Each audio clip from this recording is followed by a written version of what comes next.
Welcome to the AI Opus, or as we like to call it, Teo.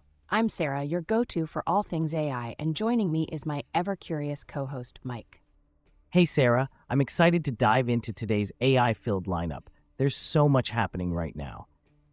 Absolutely, Mike. Let's start with some big news on the government and policy front.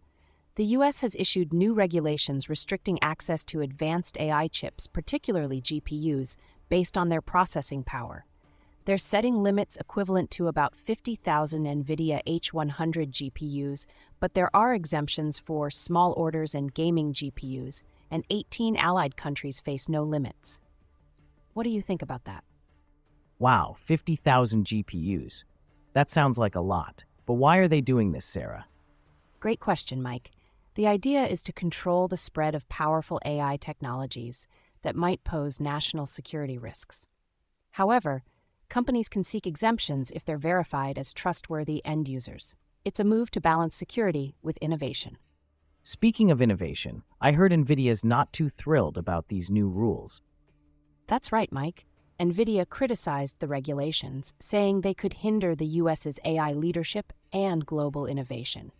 They argue that the rules create unnecessary bureaucracy around technology that's already widely available.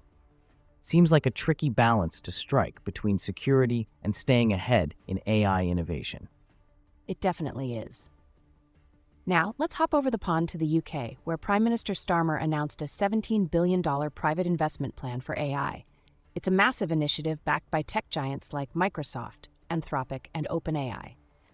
That's a huge investment. What's the plan for all that money? The funds will speed up data center development, build a supercomputer, and establish a national data library. Plus, it's expected to create over 13,000 jobs, showing strong government support for AI growth. Sounds like the UK is really betting big on AI. Any other big moves from them? Yes, they've adopted all 50 recommendations from ARIA, which is about fostering AI development and infrastructure.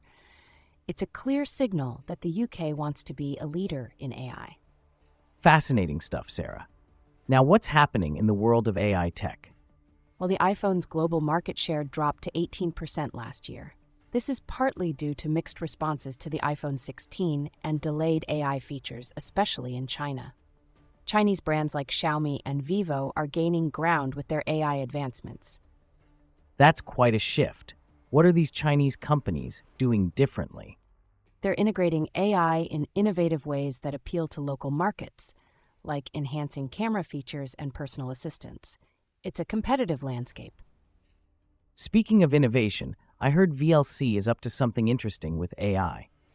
Yes, VLC is developing an AI-powered feature for real-time subtitle generation and translation on the user's device. This enhances accessibility and maintains user privacy. That's a great use of AI. But I also heard about some not-so-great AI news involving Google Images. Right. AI-generated images depicting corn digestion are clogging search results with misinformation. These low-quality images are often from spam blogs and show the problem of poor AI content spreading online. Yikes, that sounds like a big issue. How can we fix this? Better content moderation and improved AI algorithms could help, but it's a complex problem. Now, on a more positive note, AI is making strides in software development. You mean like what Mark Zuckerberg mentioned about AI replacing mid-level coding engineers? Exactly. Zuckerberg believes AI could automate code writing by 2025. Google is already using AI to generate over 25% of its new code, which is pretty impressive. That's incredible. It'll be interesting to see how this changes the industry. What else is new in AI? Well, a Netherlands-based AI company, Arict, has opened its Global Innovation Hub in Hyderabad, hiring over 300 engineers. This highlights Telangana's growing reputation as a global innovation hub. Sounds like Hyderabad is becoming a hotspot for AI talent. Definitely. And speaking of expansion, CoreWeave, a $19 billion cloud computing company, launched its first 2 international data centers in the UK to focus on AI resources using Nvidia's H100 GPUs. The UK is really embracing AI infrastructure. For sure. And there's more. GitHub Copilot Workspace is now available without a waitlist, enabling coding in natural language, including Indian languages like Hindi and Kannada. That's fantastic for non-English speakers who want to get into coding. Absolutely. And in India, Andhra Pradesh signed an MOU with Yidhoe Microtechnology and Indachip to build the country's first private silicon carbide semiconductor fab, aiming to boost semiconductor capabilities. That's a big move for India's tech scene. Any other collaborations? Yes, TCS is partnering with a flavor and fragrance leader to use Nvidia's BioNeMo framework to accelerate protein research. It's a perfect example of AI transforming traditional industries. AI is truly everywhere. Anything new for video creators? TransPixar, co-developed by Adobe and HKUST, simplifies creating transparent video effects using text prompts. It's democratizing access for creators, though it still has some limitations. I bet creators will love that. And how about in the financial sector? Private AI solutions are helping banks comply with the Digital Operational Resilience Act by improving risk management and compliance automation. It's all about enhancing operational resilience. AI is really making waves across so many sectors. Any funding news to wrap up?